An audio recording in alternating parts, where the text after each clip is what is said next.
Okay. We're assuming basic familiarity with transformations. Okay. A linear transformation from R2 to R2 could be represented by a matrix, 2 by 2 matrix, and even if you don't know what a linear transformation is and so forth, it should be easy to follow this as long as you know how to multiply a matrix. Okay, so to say that the linear transformation is represented by this matrix is to say that if you have a vector in R2, for example, the vector 1, 0, which is illustrated down here, if we apply the transformation to 1, 0, the result is what we get by multiplying the matrix by the vector 1, 0. And very clearly, the row 8, negative 6 multiplied by the column 1, 0 gives us 0.8. That's say 8, negative 6, 0.8, negative 0.6. Okay, the transformation, multiplying the matrix by 1, 0 gives us a 0.8 here, and multiplying the column 1, 0 by 0.6, 0.8 row gives us 0.6. That's very straightforward. So in that sense then we say that the transformation takes the vector 1, 0 to the vector 0.8, 0.6. Now we postulate a vector space here and a vector space here, a vector space V and a vector space W.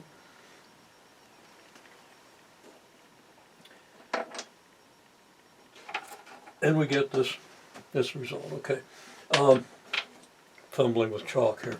Okay, so let's just see what happens if we apply t to the vector 0, 1.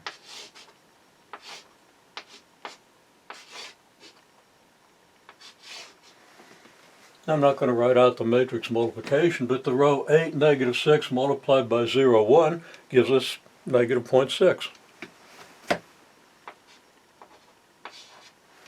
And the vector 0.6, or the row 0.6, 0.8 multiplied by the 0, 1 vector gives us 0.8.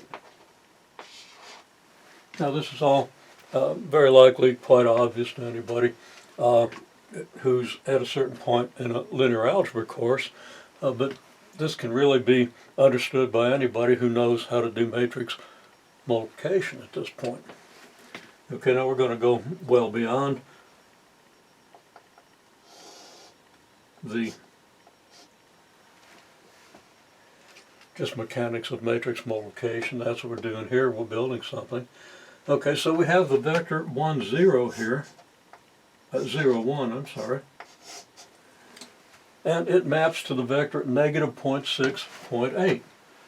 Well, if 1 is out here, then 1 is out here, and negative 0.6 will be about here, and 0.8 will be about here. So the vector is going to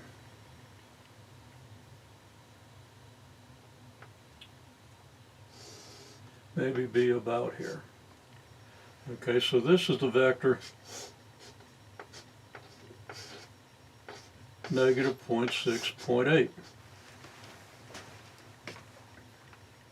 Okay, well, we could apply the transformation then to the vector, excuse me, allergy season, negative 1, 0, and also to the vector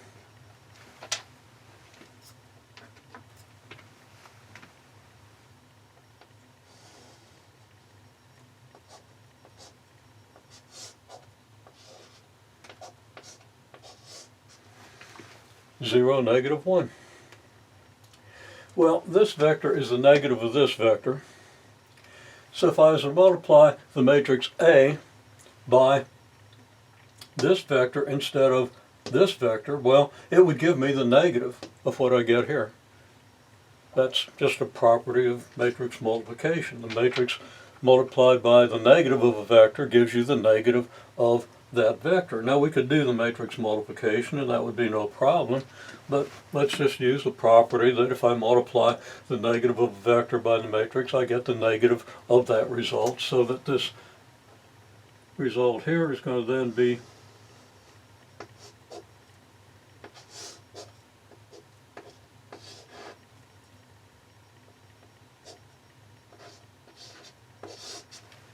negative 0.8, negative 0.6, that is, this vector is going to transform to this vector. And the vector 0, negative 1 will go to the negative of this green vector, the vector here, and give us the vector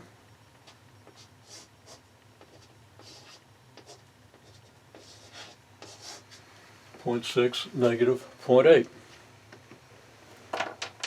Now, we can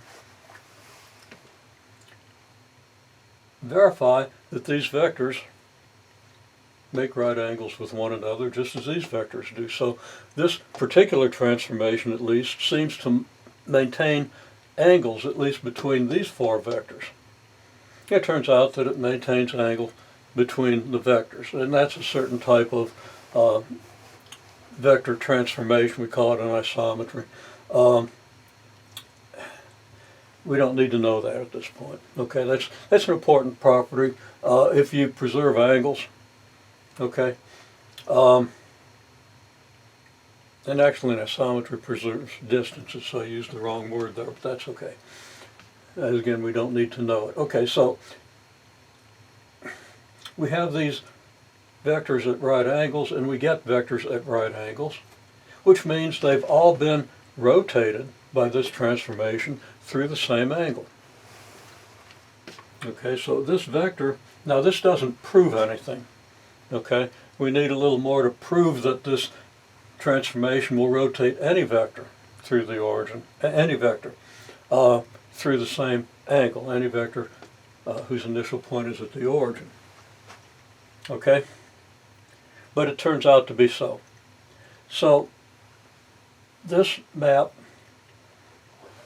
is a rotation map. And in fact, it rotates every angle through 30 degrees. Actually, no, about 37 degrees. Okay, so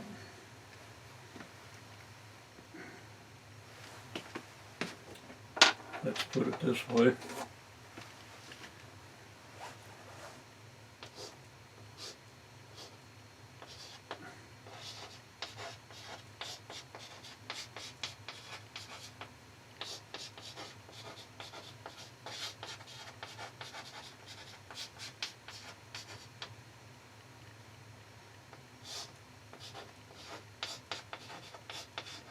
Okay, I'm saying that T is a rotation transformation. It rotates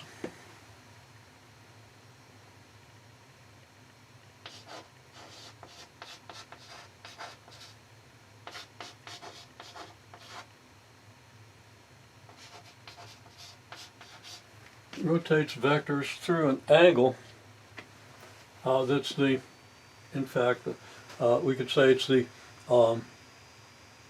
arctangent of 0.8 over 0.6, or the arctangent of 4/3, but that's about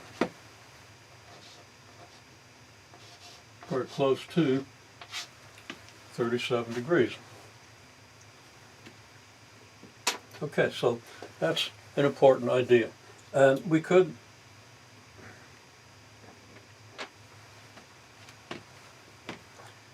do vectors along the arc of a circle here.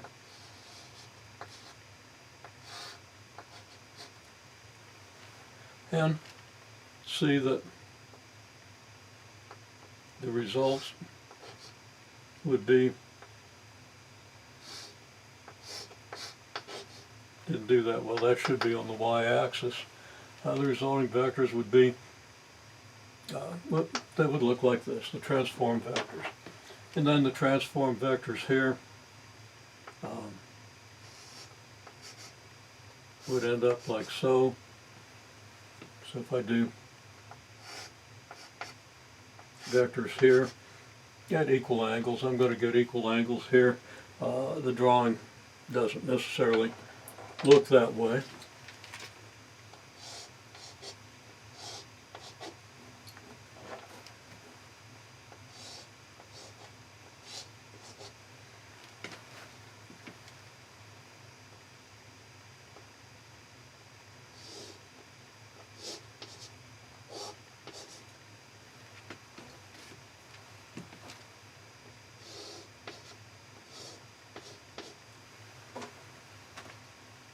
And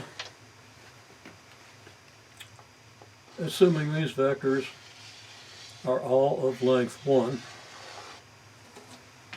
all vectors of length 1,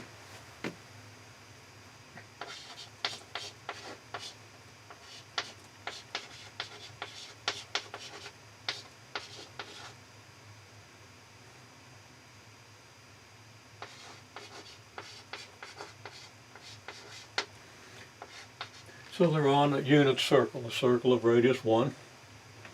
It's going to follow that all these vectors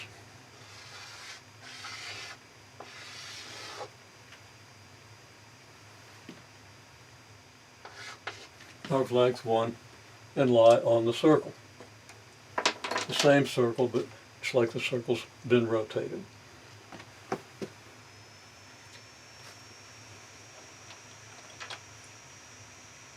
I'll make a little note here that T also